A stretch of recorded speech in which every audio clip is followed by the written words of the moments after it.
Hey, welcome back to the Ping Pong Flick Show. My name is Chris Wong. There are a couple updates of the Birds of Prey, and in this case, it's more behind the scenes set photos.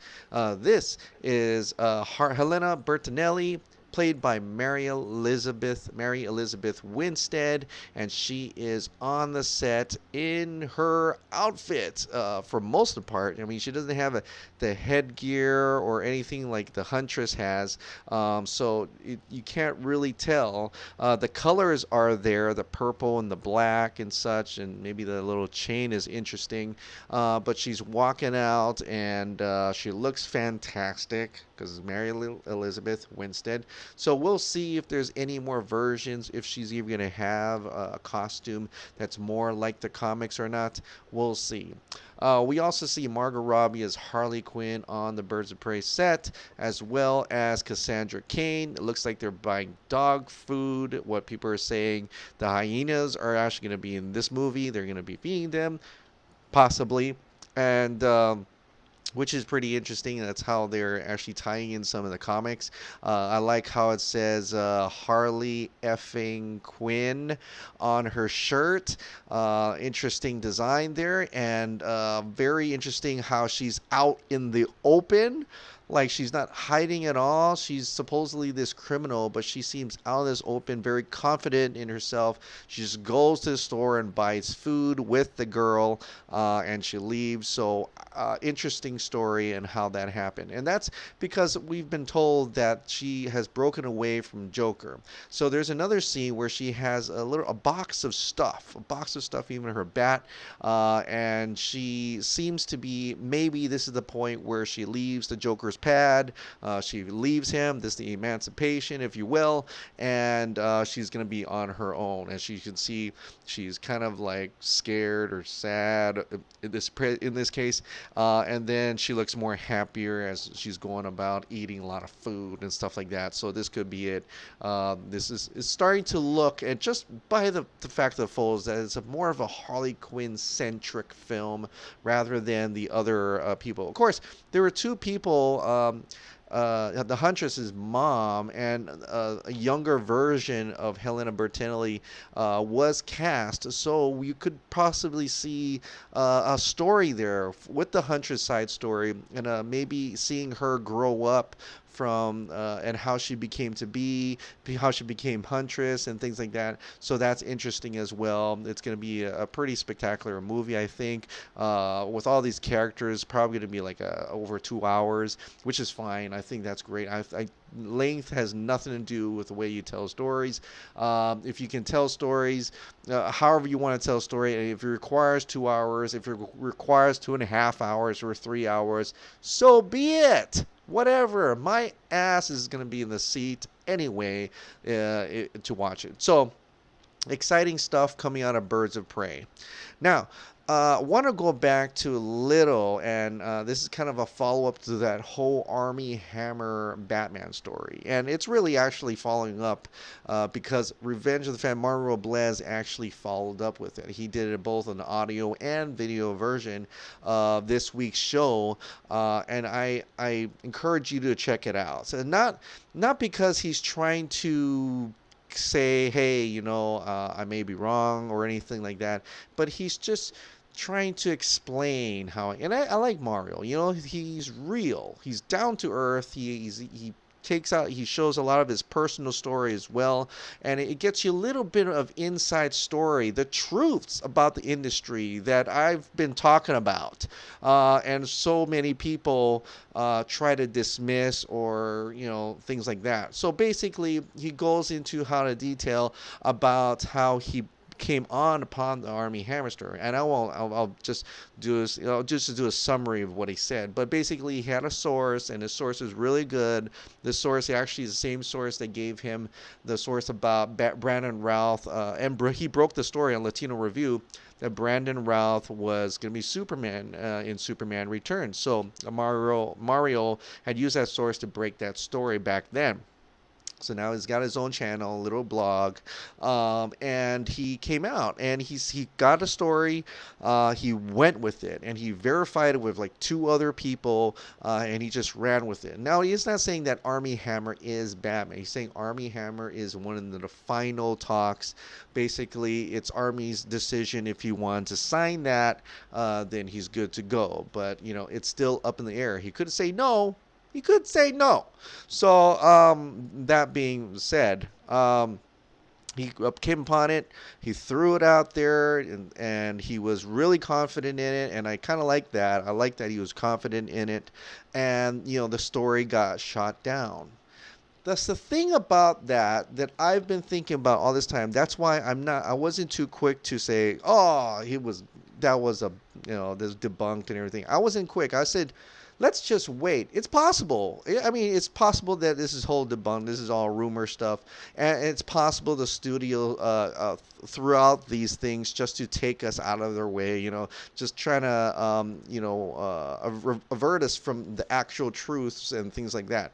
Sure, they could have done that as well, but I didn't want to be quick to do that because it was so fast how this news spread, and it was so fast how it was debunked by three the scoopers out there with the trades. You got the rap, Humberto Gonzalez, deaded. Now it's gone. No. And you got Boris Kitt from the Hollywood Reporter. Then you got Justin Crowe from Variety. And then someone just threw out a video of Armie Hammer saying he was even contacted in a video that was before all this. So it wasn't even like it's an interview after this Revenge of the Fan podcast thing. So it got to me thinking, it's like, boy, they're really quick to shut it down, right? You're really quick to shut it down. And like I said before, that whole Christian Harloff, Finest Hour, Chris Pine story. When the studio is ready, they will come out and say it. They will choose a trade of their choice, and they want to make it big, splashy, exclusive. They will choose the trader of their source. Of the trade of their choice, rather. Sorry, and so it's almost political like, right? It's almost political like. If you guys ever watch House of Cards and you go watch that, and you see all these news reporters are trying to say, hey, can you give me the story? Can you give me the story? And the White House chooses which trade they want to give the story to. It's the exact same thing with Hollywood. Okay, so I wouldn't be too quick to judge that it may be wrong. If there was a thing called Armie Hammer Batman, it might actually be true. Not saying that he's gonna be Batman. I mean, like, there's talks. He might be on a list of other said subject matters. So that's what I want to say about that. Mauro Blez goes into a little bit more about how he thought of Armie Hammer, that chiseled kind of grizzled look in the 30s, kind of like the whole Jake Gyllenhaal thing that came about. So it may be that it's possible that that's what they're looking for Batman. And he says that if you believe him or not, but the Robert Pattinson thing was more for a villain role. And that's what he been hearing and what he believes. So, not to tell you to believe him or not, or to believe anything. Just keep your mind open and not be quick to tease or be quick to debunk things and be quick to say that people don't know this and that. Variety gets it wrong sometimes. The Hollywood Reporter gets it wrong sometimes. The Rap gets it wrong sometimes. Depending on who they talk to. Depending if they are allowed by the studio to actually publish it. Sometimes the source people who have these sources, they want to break that story because they want to be the one, and they catch wind of something, verify with a couple people, and says, you know what, we're just going to do it. We're going to go ahead and do it. So they throw it out there to see if it sticks and to see if anything happens. But when it comes to really important stuff, it's amazing And possibly what's happening here is that the studio says, we're not ready to reveal that yet. And they throw it out there. And that actually gets to my this tweet over from Brandon Katz. Wait, hold on a second. He covers entertainment for The Observer. Okay, and I want to just relay this a little bit here. He tweeted this today. I'm so over this studio-imposed culture of blockbuster secrecy. Of course, I don't want major movies spoiled, but when it comes to trailers, titles, etc., studios constantly overplay their hands in keeping everything hush-hush and changing things that get leaked. Enough exhausting. So I guess he's exhausted from it. This also extends to scoops that are 100% accurate, but studios will still either not respond to requests for comment to shoot down off the record. If they don't control every iota of information, they view it as a failure. So now, this is obviously probably not talking about the Batman thing. It may be about Star Wars, the title, or something like that. But it rings true for everything in Hollywood. They're so secretive. They're almost political in nature. And so that's why I don't want to totally dismiss everything, because there could be whispers that are true. But that doesn't mean I have to believe everything. And I know that in time, the studio, when they are ready, will reveal as an official. And sometimes the studio themselves won't reveal officially. Like Mario talked about the whole Ben Affleck Batman. And it seems more and more likely not Batman. Well, he is Batman. Ben Affleck totally said no to the whole Batman thing when he wasn't going to do the Batman movie anymore. When that was the time that he says, I'm done. During that time, that was when we had Jeff Johns and Joss Whedon and crew. They were trying to really amp up the hope and whatever optimism, and they were changing whole things. He didn't like it. And he was like, done. This is not what I signed up for with Zack Snyder. So Ben Affleck's like, this is not the kind of movies that I want to make. I'm sorry. Go ahead and do your Marvel cinematic-ish universe. That's fine with me. Go ahead. And was when he said no. But he couldn't say it. And in my mind, I'm wondering, well, there's got to be a financial reason why. And I think it's Warner Brothers trying to make money on the Justice League. Right when the Hollywood Reporter came out and says Ben Affleck's no longer Batman, it was like days before, or even a day before San Diego Comic-Con. Remember that? And then on Comic-Con, Ben Affleck, he didn't really dismiss it, but he kind of said that I would love to be I love playing Batman and stuff like that. Now, so that was to protect Justice League, because it would look bad if we went to watch a movie knowing full well he wasn't going to be Batman anymore. Knowing full well the studio or something happened and Ben Affleck was going to be Batman anymore. So Warner Bros. Tried to protect Justice League. And I believe they could have been trying to protect the Justice League we have right now to this point. That's why they haven't even said anything until now. Why until now Ben Affleck comes out and says it? Because possibly the person who's going to be the next Batman will be revealed soon. So they had to get that away. Get all the anguish, get all the hate and sadness and agony of Ben Affleck not being Batman for Matt Reeves, the Batman, out of the way. Give it some time. Calm down. Justice League sales are pretty much done. And then we can reveal who is the next the Batman. So a lot of that stuff has also been covered on Marvel Bliss. I threw in the Justice League spin because I feel that is kind of goes together with the whole Ben Affleck as Batman thing. So, but I encourage you to check that guy out. He throws a lot of truths, hard truths. But he knows a lot about the industry as well, even though he's been crapped on by trades and stuff like that. There may be a fragment of truth, especially how quick the trades were to went out and dismissed it. It's almost like something really, there was some truth in there, but it wasn't time, and the studio didn't want to give that away to a small little blog and YouTuber out there, or podcast person. So, but that's what I see it anyway. If you believe me or believe him, up to you, but that's how I see it right now. And hopefully that means, it will be a matter of time when we know when's the next Superman movie. I think, like everything else, everything is already set. They just have some kind of weird schedule in terms of things. Maybe they're waiting out the Shazam or whatnot. I have no idea. That may even include Justice League.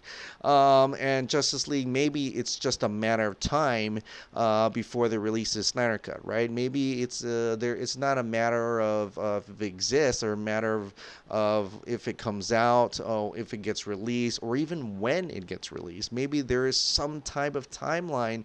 They're waiting for something to die down or something in order to release the Snyder Cut. But until then, we can still continue to be hungry for it. And it's people like John Aaron Garza who's able to just reignite a little of our curiosity of what actually happens in the Snyder Cut of Justice League. And so he put out a new video today. It's called Chapter 10, The Hanger Reshoots and Star Labs. And so check that out. Of course, it's a lot of more guessing in this frame, because we only seen so little of what the actual cut is. We've seen snapshots of the Star Labs and stuff like that. We also know that the whole hangar scene was reshot, because look at Bruce. Look at Aquaman. Aquaman doesn't have a jacket in the actual Snyder Cut. Bruce is wearing black in the actual Snyder Cut. So there are things there you can see that there are totally different from what Whedon shot for Justice League. So it just perks your curiosity a little more. So I encourage you to check that out, and hopefully one day we can see the Snyder Cut. Now, in accordance for since we're on the Snyder subject, Snyder Rizacao, is that how you say Snyder Rizacao, wants to do this, release the Snyder Cut trending topic. Now, March 1st is Zack Snyder's birthday, so he wants to do a release of Snyder Cut to get the worldwide trending thing going.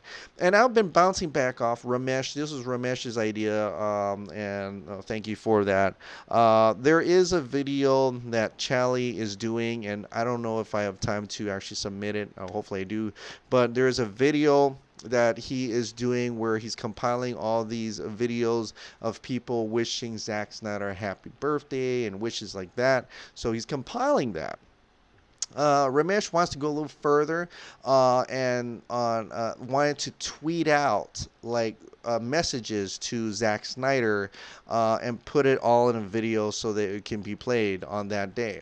Now, I've sent that out a tweet, and you guys had told me DMs would be better. Of course, the positive DMs is also quite difficult, because you have to be following every single person in order to get a DM. So, and like Chandler, I think she actually, was it Chandler? Someone told me, I'm trying to look right now, but someone told me that it may be better.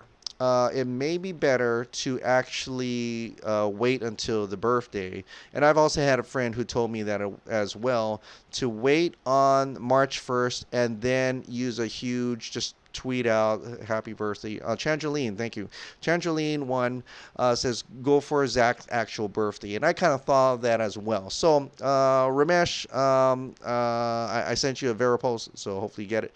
But I think that's a good idea. I think we can still do that. Just on Zack Snyder's March 1st. You can do the release of Snyder Cut if you want to, but I'm going to tweet out to Zack Snyder, happy birthday and things like that. I encourage you guys to join me. Let's flood it. Let's flood that day with happy birthday, Zack Snyder, and if you want, include release the Snyder Cuts too. Maybe both hashtags or something. We'll, get to make some noise, but just to show, pretty much just to show Zack Snyder our love and appreciation of him as a director. He's been getting so much negative buzz this whole time. We just need to come out and support him, and that's something I'm going to do, and hope you all join me in that. So March 1st, Zack Snyder. You don't have to be when and what time zone, whatever. When you wake up, start doing it. And if you want to keep, you're drinking your coffee, tweet it out. No big deal. So, yeah, until then, I hope you all have a wonderful weekend. I'm going to go see How to Train Your Dragon 3 with my family. I hope you guys will check that out. And if you haven't checked out Alita Battle Angel, please do yourself a favor. Go watch Alita Battle Angel. Support that movie. That is an incredible film. Probably one of the best films I've seen this year. All right, guys. Well, thank you so much for subscribing. Thank you so much for watching. I'll see you next time.